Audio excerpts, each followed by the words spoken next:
ખાતે દર વર્ષની જેમ આ વર્ષે ભાદરવી પૂનમના મહામેળાની શરૂઆત થઈ ગઈ છે। અંબાજી માર્ગો પર પદયાત્રીઓને કોઈ મુશ્કેલી ન પડે તે માટે અનેક સેવા કેમ્પ પણ શરૂ થઈ ગયા છે। ત્યારે 1985થી સમગ્ર ગુજરાતના આઈટીઆઈના કર્મચારીઓ દ્વારા છેલ્લા 40 વર્ષથી ત્રિશુળિયા ઘાટ ઉપર ચાનો સેવા કેમ્પ ચાલી રહ્યો છે। પદયાત્રીઓને ચા પીરસવાનું કામ થાય છે। આ ચા પદયાત્રીઓ માટે ટોનિક સમાન છે। અહીંની ચા પીને પદયાત્રીઓમાં થાક ઉતરી જાય છે અને ભક્તોમાં નવી તાજગીનો સંચાર થાય છે। છેલ્લા 40 વર્ષથી આઈટીઆઈના કર્મચારીઓ અને મિત્ર વર્તુળ દ્વારા ચાનો સેવા કેમ્પ ચલાવાય છે।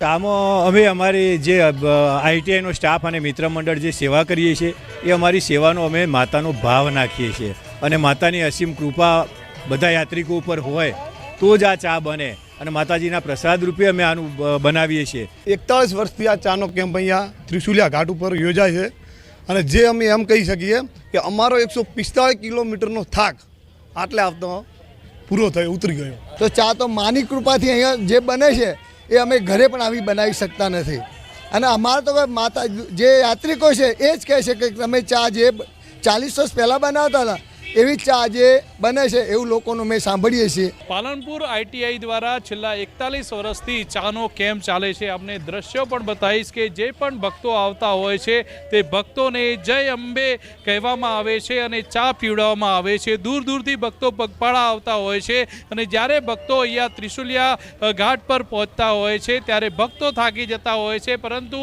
આ જે ચા પીવે છે અને આ જે ટોનિકવાળી ચા છે તેનાથી ભક્તોનો જે પણ થાક હોય છે તે પણ આ ચા પીવાથી ઉતરી જાય છે અને છેલ્લા 41 વર્ષોથી આ ચાનો ટેસ્ટ બદલાયો નથી અને મોટી સંખ્યામાં જે ભક્તો આવતા હોય છે તે ભક્તો આ ચા પીને પોતાનો થાક ઉતારતા હોય છે। કિશોર તુવર, ન્યૂઝ 18 ગુજરાતી, બનાસકાંઠા।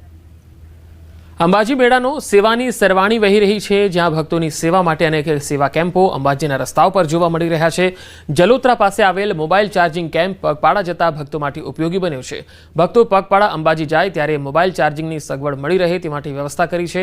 9 વર્ષથી આ કેમ્પ ભક્તોમાં આકર્ષણનું કેન્દ્ર બન્યો છે। આ કેમ્પમાં 25 કંપનીઓના અલગ અલગ પિનો ધરાવતા 100 જેટલા ચાર્જરો લગાડવામાં આવ્યા। આ ચાર્જરોથી 24 કલાક ભક્તો પોતાના મોબાઈલ ચાર્જ કરી શકે છે। મોબાઈલ ચાર્જરોની સાથે સાથે ભક્તોના મનોરંજન માટે ડીજે લગાડવામાં આવ્યું છે। ભક્તો માટે નાસ્તાની, મેડિકલ અને આરામની પણ વ્યવસ્થા છે।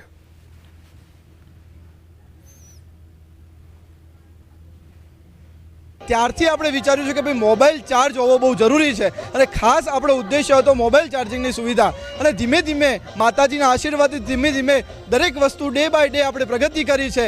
2015-16ની સાલમાં અમે લોકો ચાલતા ગયા હતા અંબાજી ધાનેરાથી, ત્યારે મોટામાં મોટી તકલીફ હતી કે અમારો મોબાઈલ બંધ થઈ ગયો અને ચાર્જિંગ માટે અમને ક્યાંય કામ નહોતા મળતા। દુકાનવાળા પાસે જતા હતા પણ દુકાનવાળા પણ આપતા નહોતા। ત્યારે મા અંબાને પ્રાર્થના કરી દર્શન કરતા કરતા કે મા અંબે હવે તો એવા દિવસો આપજે કે અમે એવો એક કેમ્પ કરીએ જ્યાં માણસોને ચાર્જિંગની અનલિમિટેડ સુવિધા મળી શકે અને આરામ કરવા માટેની બધાને વ્યવસ્થા મળે છે, પણ લોકોને ચાર્જિંગ કરવાની વ્યવસ્થા નથી મળતી। 100થી પણ વધારે આપણે અહીંયા મોબાઈલ ચાર્જ કરી શકીએ છીએ। તો અંબાજીમાં આજે ભાદરવી પૂનમના મેળાનો ચોથો દિવસ છે। લગભગ 15 લાખ જેટલા શ્રદ્ધાળુઓ અત્યાર સુધીમાં દર્શન કરી ચૂક્યા છે। અંબાજીમાં આજે પણ ભક્તોનું ઘોડાપૂર જોવા મળી રહ્યું છે। ઠેર ઠેર રસ્તાઓ જે છે, અંબાજી તરફ જતા તમામ રસ્તાઓ છે એ શ્રદ્ધાળુઓથી ખીચોખીચ ભરાયેલા છે। પદયાત્રીઓ દૂર દૂરથી માં અંબાના ધામમાં આવી રહ્યા છે, દર્શન કરી અને ધન્યતાનો અનુભવ કરી રહ્યા છે। અંબાજી જતા તમામ રસ્તાઓ પર સેવા કેમ્પો પણ ધમધમી રહ્યા છે। માતાજીના રથ સાથે ભક્તો અંબાજી પહોંચી રહ્યા છે, વાજતે ગાજતે જઈ રહ્યા છે। બોલમાડી અંબે જય જય અંબેનો નાદ ગુંજી રહ્યો છે। અંબાજી મેળાનો સેવાની સરવાણી વહી રહી છે, જ્યાં ભક્તોની સેવા માટે અનેક સેવા કેમ્પો અંબાજીના રસ્તાઓ પર જોવા મળી રહ્યા છે। જલોત્રા પાસે આવેલ મોબાઈલ ચાર્જિંગ કેમ્પ પગપાળા જતા ભક્તો માટે ઉપયોગી બન્યો છે। ભક્તો પગપાળા અંબાજી જાય ત્યારે મોબાઈલ ચાર્જિંગની સગવડ મળી રહે તે માટે વ્યવસ્થા કરી છે। 9 વર્ષથી આ કેમ્પ ભક્તોમાં આકર્ષણનું કેન્દ્ર બન્યો છે। આ કેમ્પમાં 25 કંપનીઓના અલગ અલગ પિનો ધરાવતા 100 જેટલા ચાર્જરો લગાડવામાં આવ્યા। આ ચાર્જરોથી 24 કલાક ભક્તો પોતાના મોબાઈલ ચાર્જ કરી શકે છે। મોબાઈલ ચાર્જરોની સાથે સાથે ભક્તોના મનોરંજન માટે ડીજે લગાડવામાં આવ્યું છે। ભક્તો માટે નાસ્તાની, મેડિકલ અને આરામની પણ વ્યવસ્થા છે।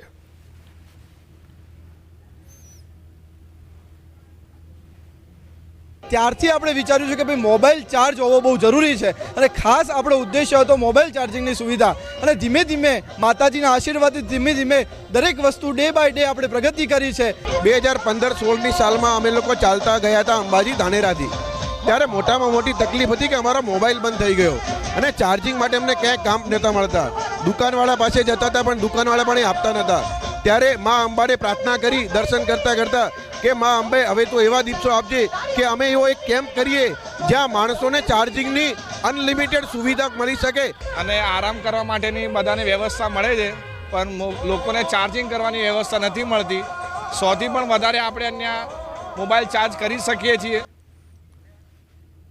તો અંબાજીમાં આજે ભાદરવી પૂનમના મેળાનો ચોથો દિવસ છે. લગભગ 15 લાખ જેટલા શ્રદ્ધાળુઓ અત્યાર સુધીમાં દર્શન કરી ચૂક્યા છે.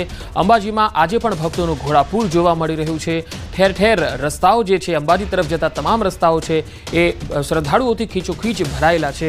પદયાત્રીઓ દૂર દૂરથી મા અંબાના ધામમાં આવી રહ્યા છે, દર્શન કરી અને ધન્યતાનો અનુભવ કરી રહ્યા છે. અંબાજી જતા તમામ રસ્તાઓ પર સેવા કેમ્પો પણ ધમધમી રહ્યા છે. માતાજીના રથ સાથે ભક્તો અંબાજી પહોંચી રહ્યા છે, વાજતે ગાજતે જઈ રહ્યા છે.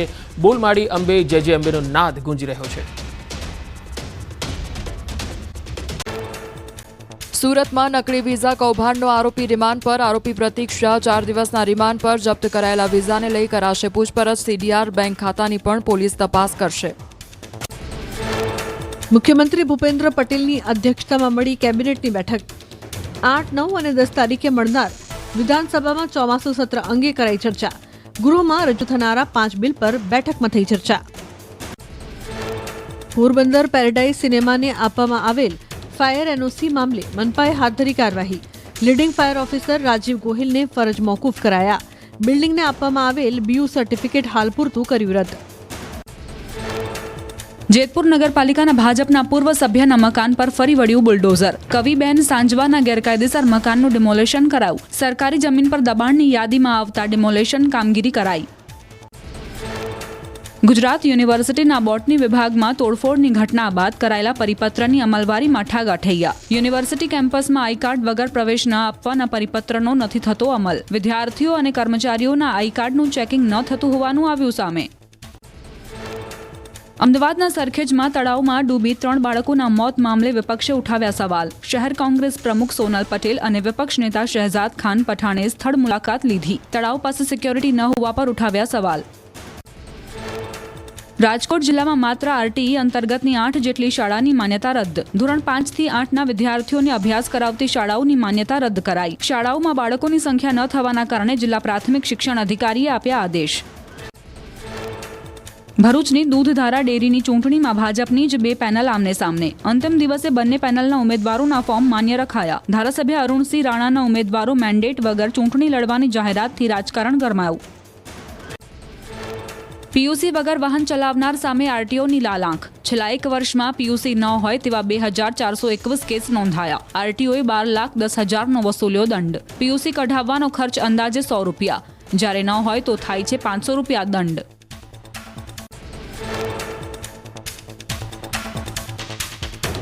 વલસાડ ડાંગના સાંસદ ધવલ પટેલે વાપીમાં વન વિભાગ, મહાનગરપાલિકા અને ઈએસઆઈ હોસ્પિટલની લીધી મુલાકાત.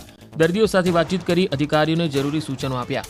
દર્દીઓને ખાનગી હોસ્પિટલમાં રિફર કરાતા હોવાની ફરિયાદને લઈને કરી તપાસ.